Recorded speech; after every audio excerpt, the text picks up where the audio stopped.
from my perspective, only going to private school, I don't think I was really aware that public schools existed. Oh, you don't know? You don't even know that? My private school was considered large for a private school, but there were only 60 students per grade. Whereas public schools, you're considered a very small public school. So you have like 200 per grade. But for me, I was like, that's so big. It was like scary to imagine that many teenagers in like one place. Because teenagers are kind of scary, even to teenagers. You're gonna find people like middle class, people who are just like willing to sacrifice, even though they can't really afford it. Christian private schools have really, really good outcomes for students. Like in my class, most of my classmates went to college. Private schools is that each student gets a lot more attention from the teachers. But advice on parenting, listen to your children. Like ask them questions and listen to what they're saying, because they want to tell you. They want you to know. They want to share. They want to share their life with you. All you have to do is ask and listen. If you don't ask, them won't tell you. And if you start asking when they're 15, they won't tell you. They're not going to tell you anymore. You have to start when they're like 5. Better, People are people. We are, we're all mixed bags. We have good and evil inside of us. And so no matter where you send your child, you're sending them to be taught by other human beings. And so even if all the teachers are like wonderful, you have no idea who your student is sitting next to in class, And so that's your responsibility as a parent, no matter where you send your kids. And if you're a student and something is happening, talk to at school, parents. Talk to your parents, even if they haven't, been asking you since you were a small child. If something's going wrong, you should talk to them, because no one loves you like your parents. Unconditionally. Hi everyone, welcome back. This is Phil. I'm Bella, and we are When East Meets West. Please like and subscribe. Today we're going to talk about public school versus private school. Bella, you went to private school for your whole life. Yes. So now K through 12. K to 12. K to 12, yeah. And so now I'm going to ask you some questions on behalf of me. Okay. So first one would be, what kind of picture did you grow up with about public schools? From my perspective, only going to private school, I don't think I was really aware that public schools existed. Oh, you don't know? You don't even know that? No, because it's just like I went to school. My parents weren't saying, oh, this is public school. Here, we're sending you to the private school. They just like dropped me off and picked me up at the end of the day. Until I was maybe about 10. 10? It's grade 4. Like 8 or, like 9 or 10. And at that point, I think I learned that public schools existed because my parents told my sister and I that they were sacrificing. Who were sacrificing? My parents. They were sacrificing in order to send us to a private school. Because private schools are very expensive. And public schools are free. For free. So it was a significant percentage of their annual income that they spent. And then when I became aware of it, I didn't really have many opinions. But I think once I got to high school, I kind of started hearing rumors of like kind of wild things happen at public schools. Maybe you're more likely to be bullied or more likely to get into like drugs or those types of things. Violence, which I think is a pretty common stereotype about American public schools. I think, having never attended one, I think it probably really depends on where it is that you are. Because public schools are just based on the neighborhood. So if you are in a very nice, quiet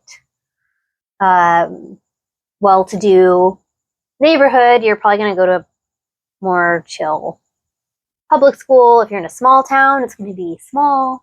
If you're in Southern California, where we are, it's going to be, they have, 1,000 kids per grade. These massive schools where it's impossible to know everyone in your class, let alone your school. They're almost like cities. So I found them very intimidating. I remember for some reason, I don't know why, I had to go to my assigned public school. What do you mean you're assigned public school? Because based on where you live, you have your own public school that if you went to public school, that would be yours. Yeah, right. Right. So I had to go to it for some reason. I can't quite remember why. And I just remember being so intimidated just by the sheer size of it.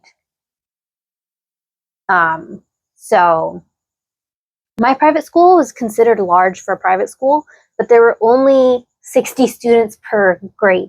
60 per grade. Yeah, 60 per grade. Oh, wow. And so, but we were considered large. Even less than one of my class. Yeah, so whereas public schools, you're considered a very small public school. If you have 200 per grade. Yeah.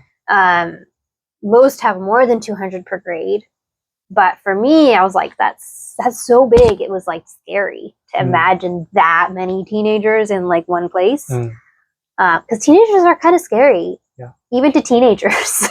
Teenagers are scary. So, or maybe especially to teenagers. Teenagers are scary.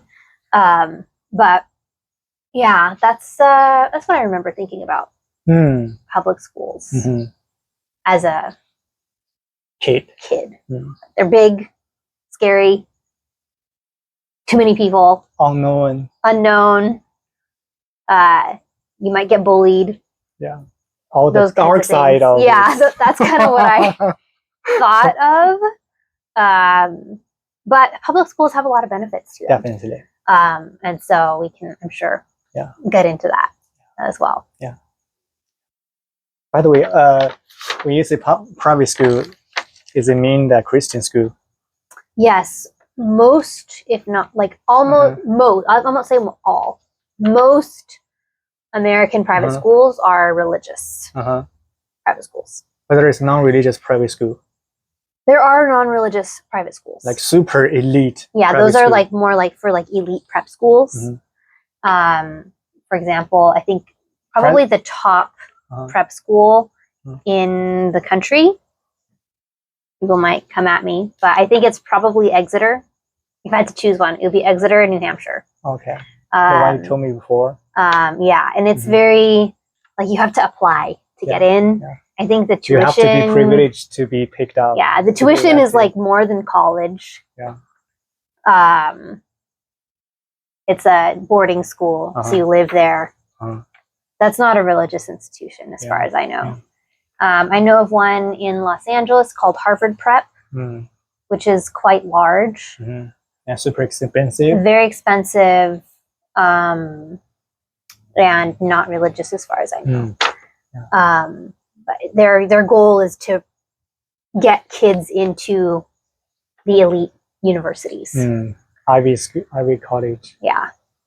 So there's that kind of private school, and then there's the small Christian religious institutions, religious private schools. That's the kind I went to. Yeah. And it's very different demographics that go to those two different kinds of schools. At the elite schools, obviously, there's going to be very wealthy children. I think Exeter's had multiple presidents graduate from there or something like that. Whereas private schools, you're gonna find people middle class people who are just willing to sacrifice. Yeah. Even though they can't really afford it. Because some of my classmates many of my classmates' parents had kind of blue collar jobs. They didn't have they weren't all doctors and lawyers. Decent job with decent payment. They all had good, decent jobs, but they weren't rich. Yeah. They weren't wealthy people. Yeah. like there were kids who were wealthy from wealthy families in my school, but it wasn't like all of them were by any stretch of the imagination.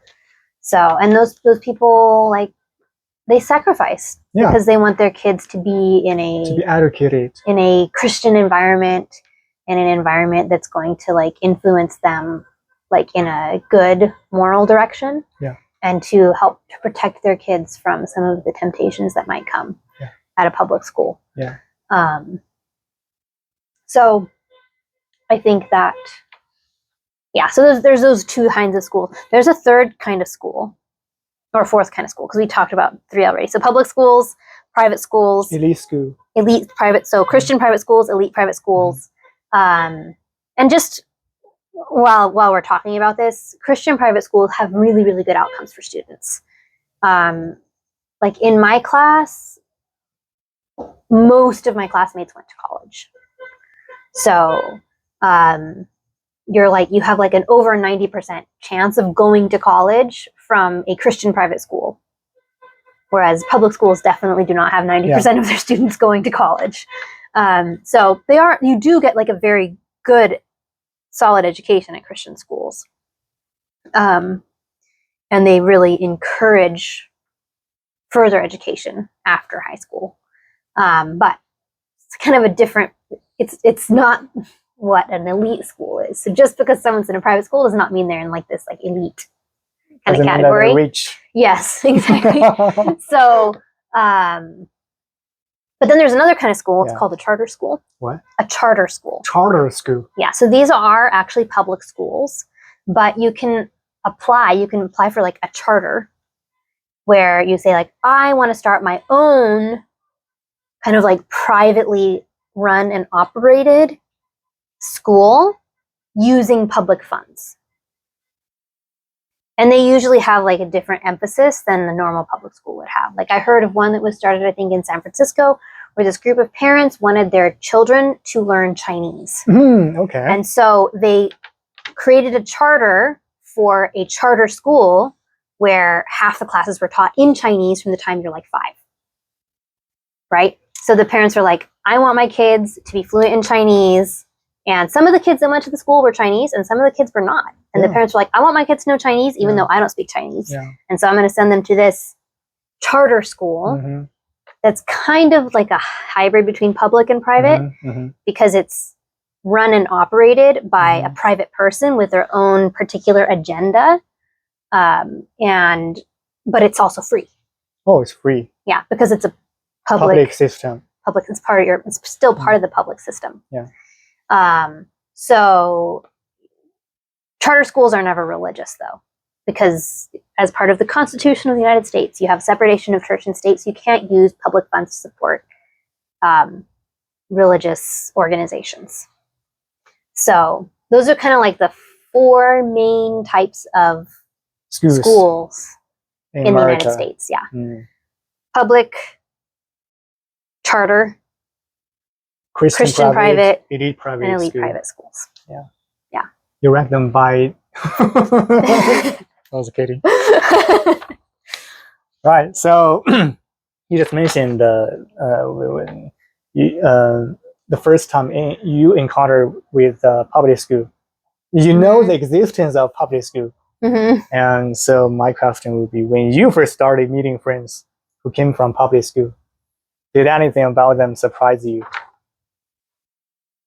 I mean, to be honest, to this day, like I don't know that many people who went to public school. Like I know some people. Okay. But I went from a Christian school to a Christian university where most of the students at the Christian university had gone to Christian schools. Private schools.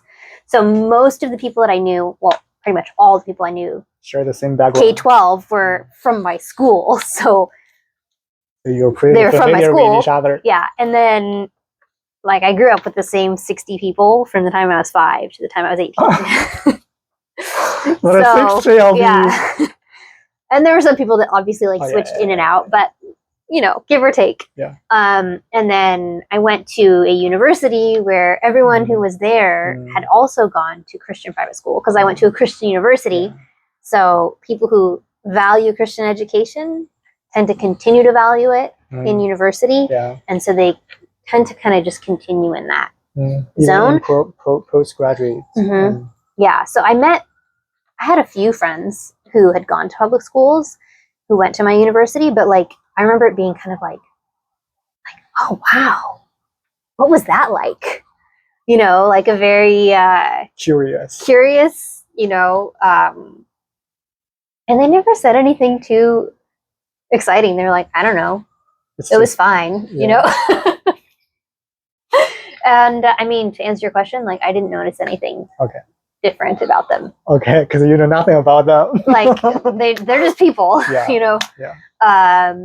And they were people that were also at my Christian university, so they at base already had the same kind of beliefs and values that I had. So the difference was not that much. Not that much. So yeah, I mean, people are people. Yeah. Human beings. So to be honest, I didn't really notice. I haven't noticed a huge difference. Okay. Do you think you miss out on certain kinds of diversity the public school students naturally experienced?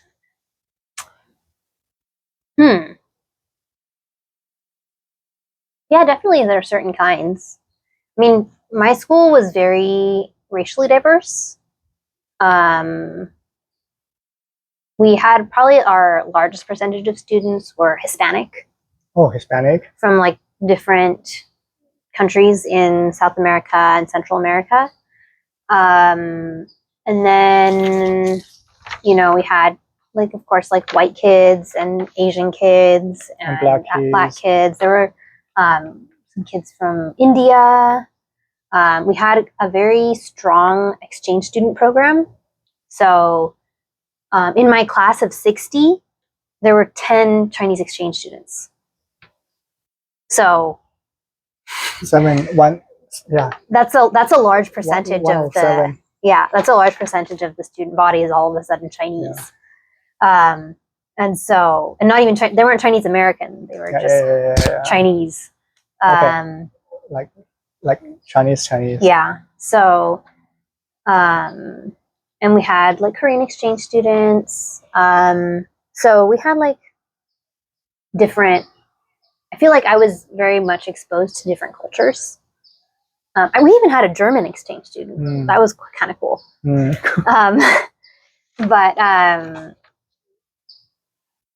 So I was exposed to a lot of different cultures and a lot of different accents too. Okay. So I can I think a lot of people will relate to this if you grew up in Southern California because there's so many different. There's so many people from so many different countries who are just starting to arrive that you just learn how to understand different accents. And I was so good at it that I would get annoyed if other people couldn't understand someone's accent. Yeah. And then when I was in college, I met someone who had an accent I'd never heard before. Where is that? It doesn't matter. Okay. But okay. I was just like, I cannot understand a word this From person your is mouth? saying. Like, I can't, like, I know she's speaking English, but I have no idea what she was saying. And so after that, I realized, you have to learn. Learn what? You have to learn the accent. Okay, yeah. It doesn't just like, because before I had so much exposure, I thought it should just come naturally to everybody. But then once I encountered an accent I'd never heard of before, I was like, oh, wow, it's actually kind of hard. Yeah. But so, yeah, that's in that category. I would say like I had experienced a lot of diversity. In terms, but like, I mean, like religious diversity, no, because it's a religious school. Yeah. Christian school. Yeah. Except for the Chinese students. They're mostly non-religious. Yeah. And I had then what are you there for? Then why are they here for? Because they were there to learn English. Only because of that? Yeah. Only? They have... And they all wanted to get into like American universities and... Okay. Yeah. But I mean, I had several friends who were like very like vehement atheists and like would love to debate me Mm-hmm. And like we had some fun conversations. I actually enjoyed it. Yeah. Because growing up at a Christian school, K to 12, your beliefs are never questioned or challenged. Yeah. Exactly. And so having that experience where my beliefs were being questioned and challenged, like really made me think, you know, and I always considered that like actually like a very positive experience for me. Yeah. My friends seem to enjoy it too. So, yeah, I remember one of my friends was just like so baffled that an intelligent person could believe in God. Which was funny to me, but but we were a pretty popular school for exchange students. So private schools are known for intense academics. Do you think the pressure you experienced was very different from the kind of pressure your public school peers experienced? Yeah, I think, you know, private schools do have a reputation for having like a lot of academic pressure. I didn't really experience that. I can't say pretty much at all. I would say that one of the benefits of private schools is that each student gets a lot more attention from the teachers, because the teachers have more time to get to know the students. Yeah, because you have only a small group. Yeah, because you have just a small group, right? So you can pay more attention to them. On each of them. And so private schools they want to make sure that they have like 100%. Most private schools really emphasize like we need to have 100% graduation rate. Whereas like public schools are like, wow, we did great. We had like an 80% graduation rate, or, you know, and so private schools tend to have like a emphasis on 100% graduation rate, but there's people like paying attention and making sure that kids don't, your student is a lot less likely to fall through the cracks at a private school, because the private school has that as their goal. Yeah. And actually, I honestly think that public school students might actually feel more academic pressure in some ways than private school students, because it's a much more competitive environment. So if you're at a public school and there are 1,000 other people in your grade, it's much more difficult to be the top of your class than if you're at a private school where there's 60 kids. It's like, oh, I was in the top 10%, meaning I was the loser.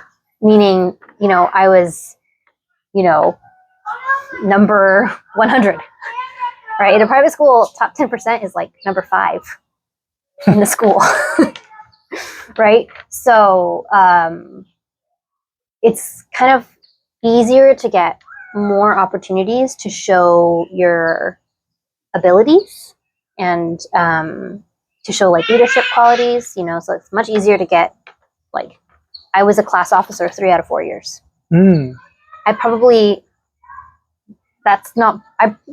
Highly, highly, highly unlikely I would have ever been a class officer if I'd been at a public school. So, you know, another thing about public schools is that you're going to have a lot more opportunity for things like AP classes and getting college credit before you graduate high school. So I know some people would prefer public schools because they actually have like more academic opportunity than a lot of the kind of Christian schools. The school that I teach at, we offer quite a few AP classes and like lots of opportunities for high achieving students to kind of demonstrate that. But yeah, I would say, at least for the Christian private school environment, I wouldn't say that it has like a super stressful like academic environment. But it probably also just depends on which school you're going to, because every school has its own unique culture. So, yeah. Right. Thank you for that. And so, right, this one. That's a good question. So if you had a child today and had to choose between sending them to private school and public school, what would you choose? Oh, private school for sure. For sure. Yeah. Okay. You want me to say why? No. I mean, it's probably partially because public school is an unknown to me. I never went to one. I would not know how to handle. I wouldn't even know what my kid would be facing because I never faced it myself. I wouldn't know what to watch out for.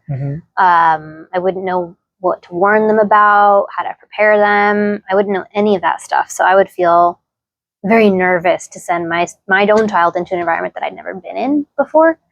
And don't you think don't you think that would be a little bit overprotected? I mean, private schools have their own issues. Any parent who thinks they can just send their kid into a private school and not have to worry about it, do not do that. Yeah. Do not do that. Bad things happen in private schools. And so a suggestion from a teacher who parents, as someone who went to a private school, K-12, nothing like crazy or dramatic happened to me, but I still had dealt with bullying. I still dealt with just different issues that come up. Drugs are still a problem in private schools. Oh, wow. Underage drinking it's not like it's off the table, so like you still have to pay attention to your kids no matter where you're sending them. I would say private schools are definitely more protected in those areas than public schools, but you still have to pay attention. Yeah. And you still have to be like involved. Yeah. My parents knew everything that happened in my classroom because they asked me. Ask you? Yeah. Not your teacher? No, they did not ask my teacher. I would come home every day from the time I was in first grade, and my parents would say, what happened in school today? Okay. And then they would listen to me for like 20 minutes, 30 minutes. For as long as I wanted to talk, I'd just be like, la da da da da da da da da, like just like this happened and so said this and so did that. Oh, and what did you learn today? What was the teacher teaching you today? And so my parents knew what the teachers were saying. They knew what I was being taught. They knew what the other kids were saying. Like when I was in first grade, there were some kids who were like telling some like really scary, like kind of demonic stories, and I had nightmares for months. For a month. For months. For months. Yeah.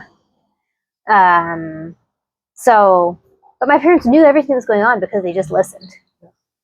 They would just ask open-ended questions, and then they just let us talk. They would never say, "Oh, I'm too busy. I can't listen to you right now." They would always give you company. Yeah, and they wouldn't just like let me talk while they were being distracted at something else. Because if I saw they were distracted, I wouldn't have talked to them. But they were paying attention to me. They wanted to know, and so that became a habit. It continued all the way through high school. That's the that's a good testimony of parenting. Yeah. And this is a video about schools. Yeah. But advice on parenting. Yeah. Listen to your children. Like ask them questions and listen to what they're saying because they want to tell you. Yeah. They want you to know. Yeah. They want to share. They want to share their life with you. Yeah. All you have to do is ask and listen. Yeah. If you don't ask, they won't tell you. And if you start asking when they're 15, they won't tell you. They're not going to tell you anymore. You have to start when they're like 5. Yeah. So if you don't start when they're 5, you won't.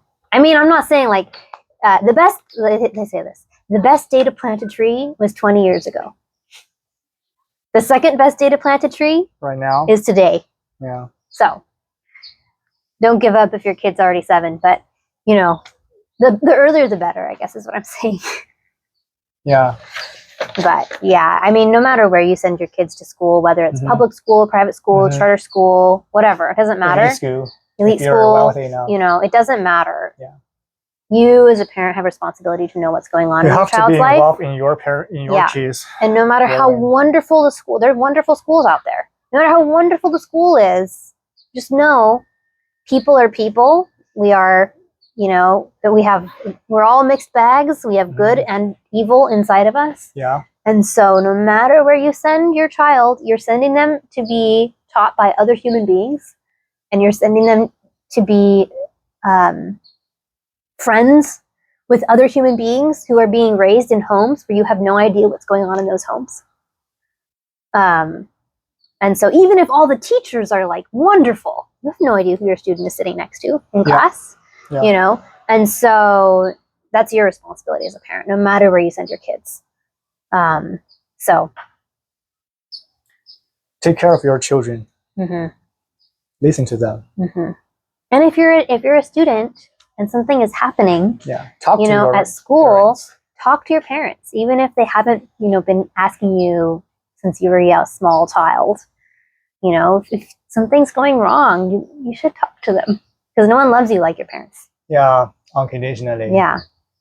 Even if they may not be the best at showing it sometimes, no one loves you like your parents. Yeah. So, and I know there's sad exceptions to that rule.